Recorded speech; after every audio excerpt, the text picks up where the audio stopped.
नमस्कार, मनी मंत्र में आप सभी का स्वागत है। मैं हूं अरुण शर्मा। हर सप्ताह पर्सनल फाइनेंस पर आधारित ये कार्यक्रम हम आपके लिए लेकर के आते हैं ताकि पर्सनल फाइनेंस से जुड़े पहलुओं को आप समझ सके, जान सके। इस सप्ताह की जो बड़ी खबर के तौर पर अगर हम एक खबर को समझने की कोशिश करें तो वो आई रिजर्व बैंक ऑफ इंडिया के हवाले से। रिजर्व बैंक ऑफ इंडिया ने अब तमाम बैंकों को ये निर्देश दिए हैं कि जल्द से जल्द यानी कि 1 अक्टूबर से जो बैंक्स लोन देते हैं उसे MCLR के बजाय अब रेपो रेट के आधार पर देना होगा, यानी कि जो रेपो रेट चल रहा है उससे लिंक करते हुए आपको लोन देने की जरूरत है। इससे आप अपना होम लोन या फिर ऑटो लोन या फिर पर्सनल लोन आप किस तरह से कम या फिर सस्ता कर सकते हैं, आज इन्हीं सब मुद्दों पर हम चर्चा करेंगे। लेकिन इस वक्त की आपको बड़ी खबर से रूबरू करा देते हैं, इस बात पर हम बातचीत करेंगे। लेकिन आपको बता दें कि वरिष्ठ अधिवक्ता और राज्यसभा सांसद राम जेठमलानी का 95 साल की उम्र में निधन हो गया है। राम जेठमलानी लंबे समय से बीमार चल रहे थे। राम जेठमलानी का निधन दिल्ली स्थित उनके आवास पर हुआ है। वे भाजपा की ओर से राज्यसभा सांसद भी रह चुके हैं। आपको यह भी बता दें कि जेठमलानी फिलहाल में राजद में राज्यसभा सांसद थे और जेठमलानी ने 17 साल की उम्र में ही वकालत की डिग्री हासिल कर ली थी, यानी कि लगभग 80 साल लंबा उनका कह सकते हैं करियर है। लगभग 7 दशक के आसपास उन्होंने वकालत की है। अब उस वक्त जब वो नियमानुसार प्रैक्टिस की उम्र सीमा 21 वर्ष थी, लेकिन नियमों में संशोधन कर उन्हें 18 वर्ष की उम्र में प्रैक्टिस करने की इजाजत दे दी गई थी, यानी कि लगभग 78 साल आप कह सकते हैं उन्होंने वकालत की है। और इस बड़ी खबर पर ज्यादा जानकारी के लिए हमारे साथ जुड़ रहे हैं हमारे वरिष्ठ संवाददाता अनिल पुनिया। अनिल, किस तरह से आप याद करते हैं, एक बड़े ही बेहतरीन वकील माने जाते हैं, एक प्रखर वक्ता भी रह चुके हैं, किस तरह से आप राम जेठमलानी को याद करते हैं? 95 साल की उम्र में उनका निधन हो गया है। देखिए अरुण, राम जेठमलानी वो शख्स थे कि जब अदालत में वो खड़े होते थे तो उसके सामने कई बार जजेज भी उनकी जो आर्गुमेंट होते थे, जजेज भी उनमें से को किताब उठा के देखनी पड़ती थी कि अगर राम जेठमलानी कोई चीज को कोट कर रहे हैं तो निश्चित तौर पर वो लॉ ऑफ द लैंड होगा। यानी उनका कद इतना बड़ा था कोर्ट में कि जिस केस में भी वो खड़े हो जाते थे उसमें चाहे डबल बेंच हो चाहे सिंगल बेंच हो, जेठमलानी को बड़ी शिद्दत से सुना जाता था। और बड़े बड़े, अब तो चूंकि जब से वो सांसद हुए और राजनीतिक पार्टी में आए हैं उसके बाद से तो नाम उनका बहुत बड़ा था। और उनको मैं बता दूं कि अगर आपको किसी आदमी को उनको अप्रोच करना होता था या उनको हायर करना होता था तो उनके नीचे एक लंबी फेरिस्त होती थी। सीधे राम जेठमलानी तक पहुंचना इतना आसान नहीं था। लेकिन जितने भी बड़े मामले हो, चाहे जेसिका लाल हो, अपने विवादित बयानों से भी वो अदालतों में जाने जाते। बेबाकी की तरह की एक तरह के, जैसे कहते हैं कि जिसको लॉ पॉइंट से हटके वो व्यवहारिक बातें भी अदालतों में किया करते थे। जैसा अगर मैं बताऊं तो जेसिका लाल में वो बातें कह जाते थे आर्गुमेंट में जो लॉ पॉइंट पे नहीं थी लेकिन वो वास्तविकता में थी, और जो कागजों में लिखी हुई चीजें भी नहीं होती थी उनको भी वो बोल जाते थे। एक तरह से कहें कि प्रखर प्रवक्ता की तरह से, जिस तरह की उनकी एक लॉ पॉइंट थे और जो उनकी प्रखरता थी बोलने में, वो जो व्यवहारिकता थी, वो दोनों का एक कॉम्बिनेशन थे। एक बहुत बड़ा, जिसे कहें कि चाहे उनकी ना इत्तफाकी ना हो, बड़े बड़े वकील जो पार्टी लाइन पे भी, चाहे मनु सिंह भी हो चाहे कपिल सिब्बल हो, वो ऐसे वकील थे जो निजी जिंदगी में भी प्रखर थे और कानूनी मामलों में तो उनका सानी कोई था ही। बिल्कुल, 95 साल की उम्र में उनका निधन हो गया। लेकिन आखिर में अनिल, आपसे यही समझना चाहूंगा कि क्योंकि आप भी लगभग 2 दशक से कानून की जो बारीकियां हैं उसको समझ रहे हैं, ट्रैक कर रहे हैं, कोर्ट्स को ट्रैक करते हैं, यहाँ पर यह आपसे समझना चाहूंगा कोई 2 बड़े केसेस अगर आपको याद आ रहे हो या फिर जो दो बड़े हाईलाइट्स अगर मैं निकालने की कोशिश करूं राम जेठमलानी जी के करियर की अगर हम बात करें, क्योंकि वो कानून मंत्री भी रह चुके हैं, अर्बन डेवलपमेंट मिनिस्टर भी रह चुके हैं, और कहा जाता है कि क्रिमिनल लॉ को एक तरह से एक और मजबूत करने की दिशा के अंदर जेठमलानी जी को याद रखा जाएगा। तो वो क्या 2 बड़े पॉइंट्स आप इस समय पर याद करेंगे? देखिए, इसमें राम जेठमलानी का बड़े कौन से मामले में वो नहीं रहे हैं, चाहे वो जेसिका का हो, चाहे वो हवाला का मामला हो, चाहे वो बोफोर्स का मामला हो, चाहे वो आपका किसी बड़े से बड़ा जो हर्षद मेहता का ही आप केस ले लीजिए, कई फाइनेंस से जुड़े भी कई केस रहे हैं। मैं आपको बताऊं कि जितने फाइनेंस से जुड़े हुए, सरकार जहां इन्वॉल्व रहती है, यानी जिसमें सरकार फंसी हुई थी, उनमें कोई ऐसा केस नहीं है चाहे वो स्टैम्प घोटाला हो, चाहे हवाला हो, चाहे जैसिका लाल हो, चाहे मट्टू प्रियदर्शनी मट्टू केस हो, यानी कोई ऐसा केस था ही नहीं जो जिसमें आशाराम बापू की जमानत का मामला हो। यानी जो भी मामला ऐसा लगता था कि जो सुर्खियां जिसे अखबारों में बनती हैं उसमें कहीं ना कहीं राम जेठमलानी का नाम आप पाएंगे, चाहे वो बॉम्बे का हो। मतलब वो इस तरह से के रिकॉग्नाइज फेज थे कि नेशनल ही नहीं इंटरनेशनल लेवल की अदालतों में भी उनको नाम से जाना जाता है। वो हर जगह, चाहे स्पेशल अपीयरेंस हो, चाहे व्यक्तिगत तौर पर हो, चाहे BMW हो, वो कहीं ना कहीं उसमें उपस्थित रहते थे।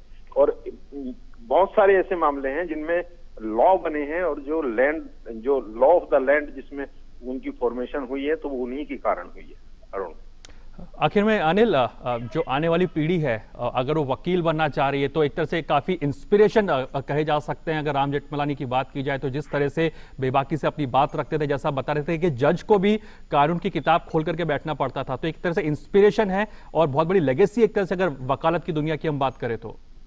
देखिए अरुण, इसमें लाख जिस तरह से बाकी चीजों में परिवर्तन आया है, इस तरह से कानून में परिवर्तन आया है। पहले दो तरह का एक कानूनी जानकारी होती थी, एक सिविल कोर्ट होती थी, एक क्रिमिनल कोर्ट होती है। लेकिन जैसे जैसे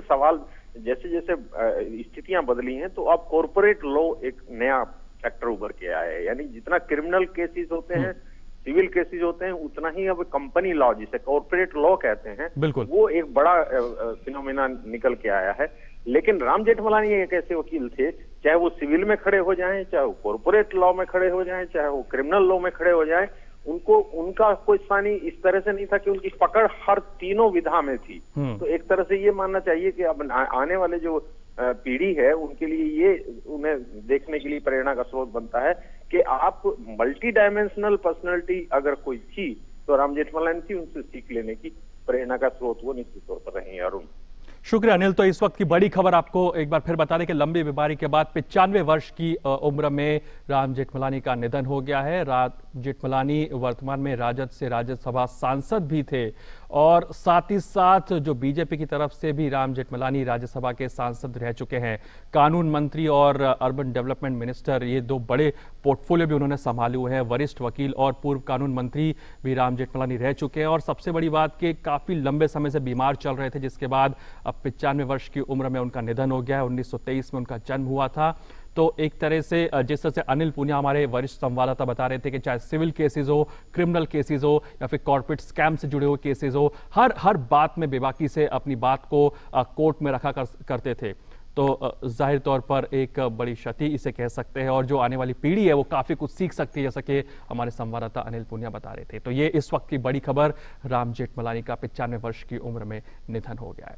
चलिए अब रुख करते हैं मनी मंत्र की तरफ इस समय पर और आपको बता दें कि जिस तरह से हम होम लोन्स, ऑटो लोन्स की बात कर रहे हैं, यानी कि किस तरह से आप अपने होम लोन, ऑटो लोन पर जो आप लोन लेते हैं उसकी ब्याज दर किस तरह से कम हो सकती है। तो 1 अक्टूबर से एक बार फिर आपको बता दूं कि रिजर्व बैंक ऑफ इंडिया ने तमाम बैंक्स को निर्देश दिया है कि आप जो लोन देते हैं उसे रेपो रेट से जोड़ना, यानी कि मर्ज करना अब जरूरी होगा। यानी कि अभी तक हो ही रहा था कि मान लीजिए रेपो रेट अगर 6.5-7% के आसपास चल रहे हैं और बैंक्स आपको लोन दे रहे थे 8.5-9%, या जो एनबीएफसी थे वो आपको 12% तक भी लोन दे रहे थे। तो ऐसे में अब धीरे धीरे, यानी कि जो पीएसयू बैंक्स हैं वो तो सबसे पहले आगे आ चुके हैं, जिन्होंने रेपो रेट से लिंक करके आपको लोन देना शुरुआत कर दी है इसकी। तो आप इसका फायदा कैसे उठा सकते हैं? 2 हॉटलाइन नंबर आपके लिए खोल दिए गए हैं, आप उन नंबर्स पर कॉल कर सकते हैं। नंबर्स हैं 011-2309-7647 और दूसरा नंबर है 011-2309-7648। ये 2 नंबर्स आपके लिए खोल दिए गए हैं। आप अगले आधे घंटे में हमारे जो विशेष मेहमान हैं उनसे संपर्क करके अपनी जानकारी प्राप्त कर सकते हैं होम लोन या फिर ऑटो लोन को लेकर के। हमारे साथ बड़े ही खास मेहमान आज जुड़ रहे हैं, आपको उनसे रूबरू करा देते हैं। हमारे साथ जुड़ रहे हैं चरण सिंह, जो कि CEO है ईग्रो फाउंडेशन के। चरण जी, बहुत बहुत स्वागत है आपका इस कार्यक्रम के अंदर। शुक्रिया। तो आप अपने सवाल फोन लाइन्स के माध्यम से भी कर सकते हैं, साथ ही साथ अगर आप ट्वीट करना चाहें तो अपने सवाल @अरुण शर्मा लाइव पर ट्वीट कर सकते हैं। कोशिश करेंगे कि समय अगर रहता है तो आपके सवाल हम चरण सिंह तक पहुंचा सके। लेकिन सबसे पहले चर्चा की शुरुआत करते हैं और इस मुद्दे को समझने की कोशिश करते हैं।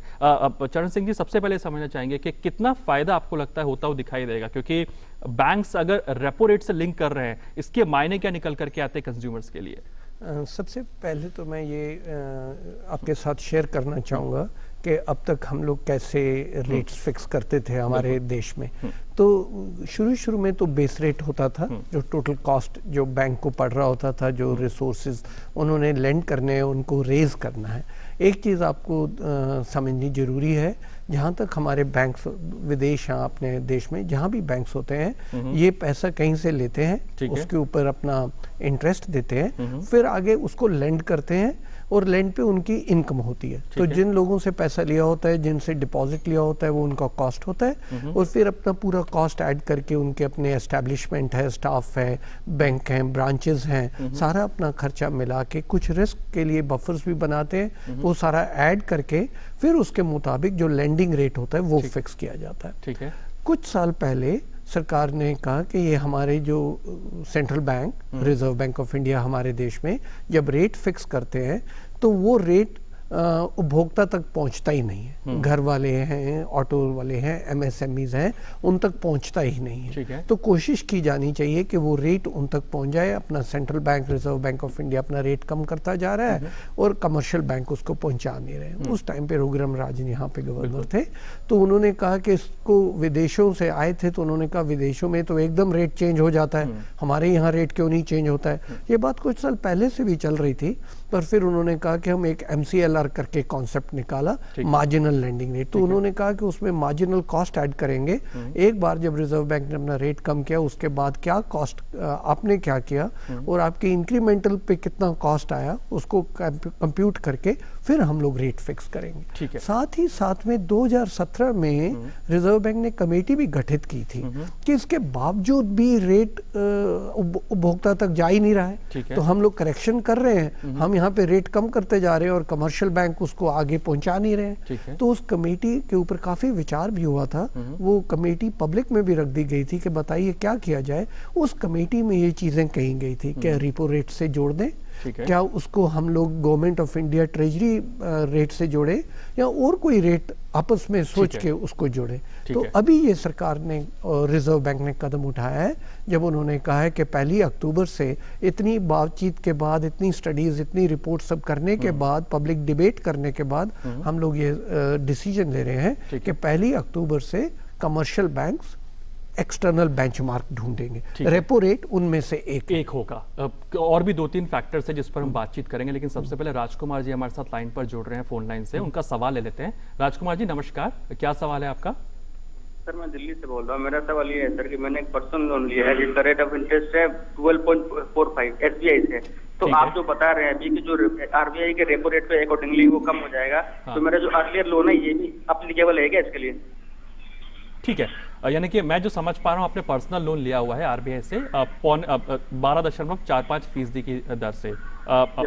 कई दर्शक ऐसे होंगे चरण सिंह जी समझना चाह रहे हैं कि हम लोग ऑलरेडी एग्जिस्टिंग हम लोग लोन बोरोवर हैं, तो हमें क्या अपने आप ही ये जो रेपो रेट लिंक्ड जो लोन की जो कवायद अब शुरू होगी उसमें अपने आप अपग्रेड हो जाएंगे, या फिर ये केवल जो नए बैंक जो बोरोवर्स यानी कि जो लोन बोरोवर्स हैं उन्हीं के लिए लागू होती हुई दिखाई देगी आपको? Yes right. तो ये मुझे भी उतनी क्लैरिटी नहीं, अर्थशास्त्री होने के नाते मैं ये जरूर कह सकता हूँ कि पिछले सारे लोन्स रिवाइज करना उतना आसान नहीं होगा। नए लोन्स पे तो लागू होगा ही माना जाए कि जो नए बोरोवर्स होंगे आई थिंक उसी पे ये लागू होता हुआ दिखाई देगा। पर कमर्शियल बैंक्स ये कर सकते हैं कि उस लोन को ट्रांसफर कर दें नो लोन, तो वो मुझे पूरा विश्वास है कमर्शियल बैंक से एक फॉर्मूला निकाल लेंगे कि ठीक है, अगर आपने पुराना लोन इस दर पे लिया हुआ है जिसके ऊपर हमने खर्चे उस पे डाल रखे थे, अगर आप उसको इसमें ट्रांसफर करना चाहते हैं तो ये थोड़ा वो लोन क्लोज किया जाएगा, ये लोन खोला जाएगा। तो ऐसे कुछ इंतजाम हो सकता है और मुझे लगता है करेंगे कमर्शियल बैंक्स। ठीक है, तो ये माना जा रहा है कि जो नए बोरोवर्स हैं तो उनको तो फायदा होता हुआ दिखाई देगा 1 अक्टूबर से, यानी कि आपका जो लोन आप लेने जाएंगे तो वो आपको रेपो रेट से लिंक किए हुए होंगे। हालांकि इस रेपो रेट से लिंक का मतलब क्या है कि अगर रेपो रेट मान लीजिए 6.5 से 7% के बीच में है और इस समय पर आपका जो होम लोन की जो इंटरेस्ट है वो 8, 8.5, 9% तक है, ये मैं मिनिमम की हम लोग बात कर रहे हैं, तो ये क्या बिल्कुल 7% तक आ जाएगा या फिर इसमें कुछ एक्स्ट्रा कॉस्ट ऑफ फंड्स होंगे, उसको भी हम बातचीत करते हैं। लेकिन इससे पहले हमारे साथ एक कॉलर जुड़ रहे हैं, उनका सवाल ले लेते हैं। सिन्हा जी हमारे साथ जुड़ रहे हैं गाजियाबाद से, इनका सवाल ले लेते हैं। सिन्हा साहब नमस्कार, आप लाइन। नमस्कार जी, अपना सवाल। नमस्कार सर, मेरा प्रश्न है सर से हाँ कि ये जो डायरेक्टिव अभी आया है रिजर्व बैंक ऑफ इंडिया का, जी, ये क्या बिल्कुल कंपल्सरी है कि बैंक उसको लागू करें ही? ठीक है। एक प्रश्न। और दूसरा प्रश्न है हमारा कि जो हमारे एग्जिस्टिंग लोन है, हमारा एग्जिस्टिंग लोन है, क्या उस पर भी लागू होगा? ठीक है, आपका एग्जिस्टिंग लोन क्या प्राइवेट बैंक्स के साथ है या पीएसयू बैंक के साथ में? नहीं, मेरा एचडीएफसी के साथ है। ओके, एचडीएफसी या फिर एचडीएफसी बैंक? नहीं, HDFC only. Okay, housing development finance corporation की आप बात कर रहे हैं? जी हाँ। ठीक है, और किस इंटरेस्ट रेट पर आपने ये होम लोन लिया हुआ है? अभी तो चल रहा है 9.05% चल रहा है मेरा। ठीक है, रेट। ठीक है, तो आपको 9.05% चल रहा है। टेन्योर कितना, अगर ये भी बता सके हमें? क्या बताया? लोन का टेन्योर कितना है? लोन तो अब ज्यादा नहीं रहा, करीब 1 साल अभी और है। 1 साल बाकी है इसके लोन पूरा होने में। ठीक है, शुक्रिया कॉल करने के लिए सिन्हा साहब। बड़ा इंटरेस्टिंग ये मुझे कॉल इसलिए लगा क्योंकि अब लगभग कुछ समय का जो इनका रीपेमेंट बाकी रह गया है, तो शायद इनके लिए ये भी अब पॉसिबिलिटी नहीं रहेगी कि इस लोन को कन्वर्ट करके अब नए उसके अंदर जाए, यानी कि 1 अक्टूबर के बाद जो प्रक्रिया शुरू होगी।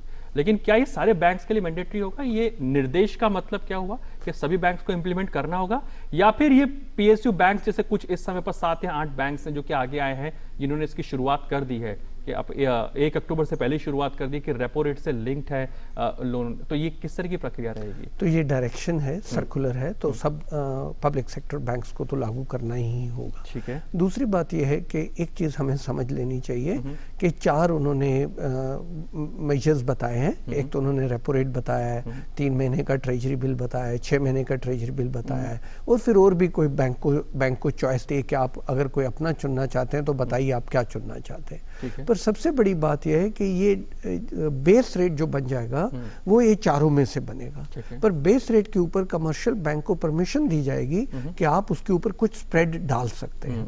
तो स्प्रेड डालने का मतलब ये है, तो एक को तो कॉस्ट फैक्टर्स उनको ऐड किए जाएंगे, एक जिस आदमी को आप लोन दे रहे हैं उसकी असेसमेंट की जाएगी। अगर आप सरकारी कर्मचारी को दे रहे हैं तो उसका रेट अलग, क्रेडिट प्रोफाइल चेक करेंगे तो वो उसके ऊपर थोड़ा आएगा। तो बेस रेट तो अनाउंस हो जाएगा, रेपो रेट होगा या जो भी रेट होगा, तो ये चीज़ हमें समझनी पड़ेगी कि उसके बाद फिर करेक्शन कितनी आएगी। तो ये सारी कैलकुलेशंस बैंक्स को दोबारा करनी पड़ेगी। हर बैंक इसमें अपना कोशिश करेंगे। मेरा जहाँ तक समझ आ रही है 1 अक्टूबर से हर पब्लिक सेक्टर बैंक इस पे लागू कर देंगे और बता देंगे कि हमने कौन सा बेस रेट लिया है। इन 3 तो स्पेसिफाई कर दिए। अब एक बड़ी चीज़ जो उन्होंने कही है वो ये है कि आपको रेट 3 महीने में कम से कम रीसेट करना है।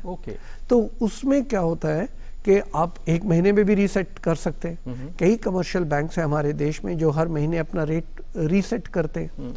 एक और चीज़ जो हमें समझनी होगी, अभी हम लोग लेंडिंग की बात कर रहे हैं और लेंडिंग का जो सर्कुलर है उन्होंने तीन कही है, ऑटो में, एमएसएमई में और हाउसिंग में कहा है। तो जो पर्सनल लोन लिए जाते हैं कई बार हाउसिंग इन तीनों के बाहर होंगे, तो इन तीनों के बाहर जो लोन है उन पे ये लागू नहीं होगा। ये चीज़ समझनी होगी। अभी ये पब्लिक सेक्टर बैंक्स पे लागू हुआ है। NBFCs, non banking finance companies, उसको किस तरीके लेंगी। काफ़ी लोगों ने हमारे देश में, देशवासियों ने नॉन बैंकिंग फाइनेंस कंपनी से लिया होता है। तो पर अगर सरकारी बैंक सरकारी बैंक 70% अपनी पूरी बैंकिंग को संभाल रहे हैं, अगर सरकारी बैंक से शुरू कर देंगे तो बाकी बैंक ऑटोमेटिकली लाइन में आ जाएंगे, एनबीएफसीज भी लाइन में आ जाएंगे। तो बड़ी बात यह है कि ये ऑलमोस्ट पूरे देश में लागू हो जाएगी नई पॉलिसी। लेकिन अगर इसको मैं थोड़ा और सिंप्लीफाई करना चाहूँ, इसको इस तरह से समझूं कि क्या जो बैंक्स हैं वो क्रेडिट प्रोफाइल को भी कंसिडर करेंगे? क्योंकि मान लीजिए अगर किसी के अंदर लोन देने की क्षमता है, उसमें वोलेटिलिटी है, यानी कि सैलरी उसकी करंट मतलब काफ़ी वोलेटाइल है उसके अंदर, इस केस में अगर इसको इस तरह से समझें, तब भी क्या उसको ये रेपो रेट लिंक्ड लोन्स मिल सकेंगे, या फिर उस केस में क्रेडिट प्रोफाइल के हिसाब से जो रिस्क फैक्टर को बैंक्स कैलकुलेट करेंगे और उसके बाद इंटरेस्ट रेट को बढ़ा करके देंगे? तो ये जो हम इसको इस तरह से समझना ज़रूरी है, क्योंकि सभी के लिए ये रेपो रेट लिंक्ड जो इंटरेस्ट रेट है वो नहीं होगा। क्या मैं इसको इस तरह से समझ सकता हूँ? बिल्कुल। पहली बात तो ये है कि हर बैंक अपना अपना बेंचमार्क ढूंढेगा। बिल्कुल। तो 4 बेंचमार्क्स की तो रिजर्व बैंक ने चॉइस दी ही है, तो हर एक कोई रेपो से नहीं जुड़ेगा। दूसरी बात यह है कि बैंक, एक चीज बहुत जरूरी हम सब लोगों को, देशवासियों को समझने की, कि जो बैंक है वो खुद पैसा नहीं बनाता है, वो कहीं से पैसा उठाता है और आगे किसी को पैसा देता है।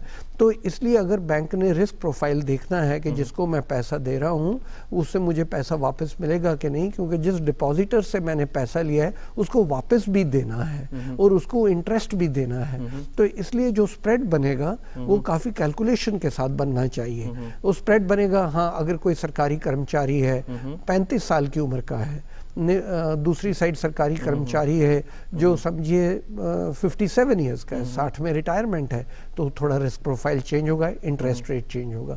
उसी तरीके से सरकारी कर्मचारी है पर उसका कंपैरिजन अगर प्राइवेट सेक्टर कर्मचारी से करेंगे तो थोड़ा फर्क होगा, सेल्फ एम्प्लॉयड का करेंगे तो फर्क होगा, अगर कुछ एसेट्स हैं कोलैटरल रखने के लिए या प्रॉपर्टी है उसका अलग होगा। तो ये रिस्क प्रोफाइल तो होगा ही होगा और वो स्प्रेड में कैप्चर हो जाएगा। तो इसलिए ये सोचना है कि पूरे देश में हाउसिंग लोन अभी 6.5% पे मिलेगा, ऐसे नहीं होगा। बेंचमार्क 6.5 हो सकता है, उसके बाद स्प्रेड्स अलग अलग हो जाएंगे और होने भी चाहिए। ये स्प्रेड्स कितना वेरिएट कर सकते हैं, 1% तक या फिर उससे भी ज्यादा जा सकते हैं? उससे भी ज्यादा जा सकते हैं, क्योंकि रिस्क प्रोफाइल हर एक की अलग अलग होती है। उसको जो तो बिल्कुल गोल्डन एज होते हैं, गिल्ट एज होते हैं, सरकारी होते हैं, उनका रेट बड़ा सेफ होता है, कितना नौकरी रह गई है, क्या तनख्वाह है, वो सब नाप लिया जाता है। जिन लोगों के पास वो सब सिक्योरिटी नहीं होती है, उनका प्रॉपर्टी है, वो सब होगा, तो इंटरेस्ट स्प्रेड्स उसमें आ जाते हैं। ठीक है, चलिए अगले कॉलर का रुख कर लेते हैं। हमारे साथ फिरोज जुड़ रहे हैं जबलपुर से। फिरोज नमस्कार, क्या सवाल है आपका? नमस्ते, good morning sir. Good morning Firoz, क्या सवाल है बताइए। मैं सर DHFL हाउसिंग फाइनेंस से लोन लिया हूँ, प्राइवेट लोन है हमारा। ठीक है, तो वो अभी प्रेजेंट ऑफ टाइम में EMI का रिव्यू करके कुछ बढ़ा दिया गया है। ठीक है, इंटरेस्ट रेट आप कितना पे आउट कर रहे हैं DHFL को? DHFL का 11.7 अभी प्रेजेंट ऑफ टाइम में था, लेकिन वो बढ़ा दिया गया है रिव्यू करके। मेरा EMI पहले था 3786 रुपए और अब 4136 रुपए हो गया। अगर आप कुछ मुझे बेसिक्स बता सके, आपका लोन का टेन्योर कितना है, कितनी अवधि के लिए आपका लोन है? ये 20 इयर्स के लिए लिया था, 20 साल के लिए जी। ठीक, चलिए, लेकिन मैं आपका सवाल लेता हूँ, लेकिन सबसे पहले आपको मैं बता दूं कि जो उपराष्ट्रपति वेंकैया नायडू हैं वो इस समय पर राम जेठमलानी जी के आवास पर पहुंचे हुए हैं, उन्हें अंतिम श्रद्धांजलि दे रहे हैं इस समय पर। जैसा कि हमने आपको पहले बताया कि 95 साल की उम्र में राम जेठमलानी जी का निधन हो गया है। 1923 में उनका जन्म हुआ था और जैसा कि पूरा देश उन्हें याद कर रहा है कि एक प्रखर वक्ता थे, एक बहुत ही बड़े वकील थे। लगभग 7 दशक के आसपास का उनका करियर रहा है, जहाँ तक वकालत की अगर बात की जाए तो उपराष्ट्रपति वेंकैया नायडू इस समय पर उनके आवास पर मौजूद हैं और उनके परिवारजनों से बातचीत करते हुए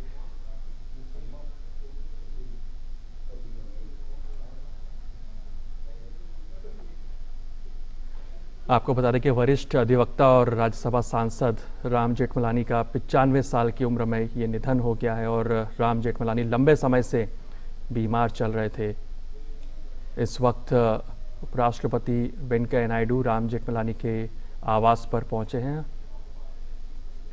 और राम जेठमलानी का निधन दिल्ली स्थित उनके आवास पर हुआ है, जहां इस समय पर उपराष्ट्रपति वेंकैया नायडू उनके आवास पर पहुंचे हैं। वे भाजपा की ओर से राज्यसभा सांसद भी रह चुके हैं और साथ ही साथ इस समय पर अगर देखा जाए तो जेठमलानी जी फिलहाल राजद से राज्यसभा के सांसद थे। जेठमलानी ने 17 साल की उम्र में ही वकालत की डिग्री हासिल कर ली थी और इस समय पर हमारे साथ ज़्यादा जानकारी के साथ में जुड़ रहे हैं हमारे वरिष्ठ संवाददाता अनिल पूनिया। अनिल, ये दृश्य अपने आप में काफ़ी कुछ बयां करते हैं। उपराष्ट्रपति वेंकैया नायडू इस समय पर उनके आवास पर पहुंचे, तो अक्रॉस द पार्टी लाइन अगर देखा जाए तो हर कोई मानता था राम जेठमलानी के लोहे को। अगर जहाँ तक हम वकालत की बात करें या फिर कोर्ट केसेस की बात करें या फिर एक लीडर या फिर एक मंत्री के तौर पर भी अगर उनको याद करें, एज अ लॉ मिनिस्टर भी उनको याद किया जाए तो देखिए अरुण, उनको ये उपराष्ट्रपति पहुंचे हैं क्योंकि वो राज्यसभा सांसद भी रहे हैं और बीजेपी से जुड़े रहे हैं। और मैं आपको बता दूं कि अगर पीछे उनके राजनीतिक जीवन में चले तो जब विश्वनाथ प्रताप सिंह प्रधानमंत्री बने थे उस समय पे भी वो काफी विवादित हुए थे। अपने जो लीडरशिप को लेके एक तरह से कहें कि वो किसके पक्ष में थे। राजनीतिक कैरियर को अगर अलग करके देखें तो कानूनी तौर पर कोई पार्टी ऐसी नहीं थी, चाहे वो कांग्रेस हो, चाहे जनता दल हो, चाहे वो समाजवादी पार्टी हो, जिनके उन्होंने मामले ना लड़े हों, चाहे कोई निचली अदालत हो, चाहे सुप्रीम कोर्ट हो। जेठमलानी ऐसी शख्सियत थे कि जब जिस अदालत में वो खड़े हो जाते थे तो जैसा कि मैंने पहले बताया कि जज को भी अपनी किताबें उठानी पड़ती थी कि जेठमलानी से कि जो बातें वो कह रहे हैं उनको एक नजीर माना जाता था। तो कोई भी पार्टी हो या चाहे वो सत्ता पक्ष हो चाहे विपक्ष हो, ऐसी कोई पार्टी नहीं थी जो किसी संकट में आए और राम जेठमलानी को ना हायर करें।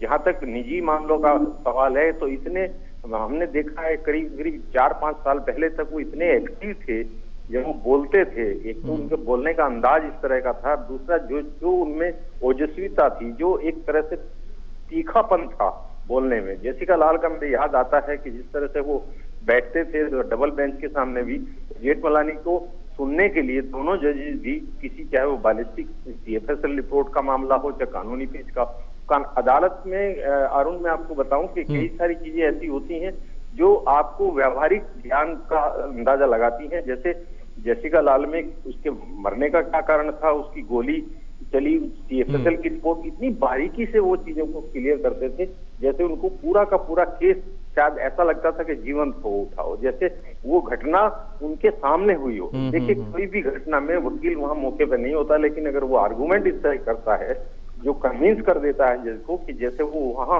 घटना स्थल पे मौजूद थे, जिस पक्ष को भी, चाहे वो आरोपी को बचाने के लिए हो, चाहे वो डिफेंस में हो, चाहे वो प्रोसिक्यूशन की तरफ से हो, जब एक वकील ये बताता है कि जैसे वो खुद मौजूद हो, वही साबित करता है कि वो कितनी तैयारी करके जाते थे। और ये तो राजनीतिक कारण है कि उपराष्ट्रपति जाएंगे और सभी पार्टियां, बिल्कुल, वो राज्यसभा सांसद भी थे, लेकिन वकालत का जहां तक मामला है तो तीनों विधाओं में वो महारत हासिल। बिल्कुल अनिल, बहुत बड़ी बात आप बता रहे हैं कि मास्टर ऑफ ऑल थे जिसे हम कह सकते हैं, चाहे सिविल केसेस हो, क्रिमिनल केसेस हो, कॉर्पोरेट केसेस हो, और केस को ऐसे लड़ते थे मानो अपना खुद का केस वो लड़ रहे हो। बारीकी से पूरे केस को स्टडी करते थे। तो कुछ बड़ी बात, और शायद यही वजह है कि जो क्रॉस द पार्टी लाइन उनकी काफ़ी ज़्यादा एक तरह से पहुंच थी और लोग उन्हें मानते भी थे। और इस समय पर आपको जैसा कि हमने बताया कि जो उपराष्ट्रपति वेंकैया नायडू हैं उनके आवास पर पहुंचे उन्हें अंतिम श्रद्धांजलि देने के लिए। शुक्रिया अनिल हमारे साथ जुड़ने के लिए। लेकिन चलते चलते आपसे भी समझना चाहेंगे, जिस तरह से हम होम लोन्स पर बात कर रहे थे, जो हमारा आखिरी जो कॉलर थे, लेकिन अगर हम इसको कंक्लूड करने की कोशिश करें इस तरह से समझे कि किस तरह से ये क्रांति लाने के लिए जा रहा है, अगर संक्षिप्त में बता सकें।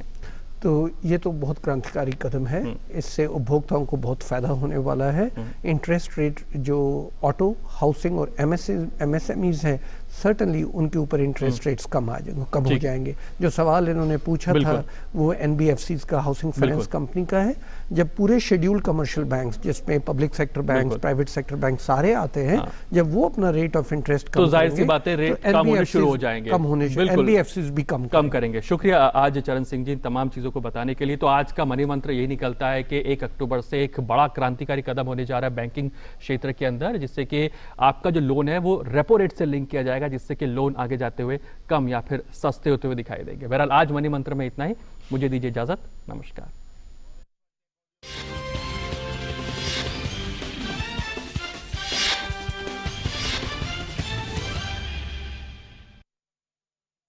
दिन भर की सुर्खियों पर नजर, देश दुनिया की 100 बड़ी खबर सिर्फ 30 मिनट में। एक्सप्रेस न्यूज सोमवार से शुक्रवार सुबह 9 बजे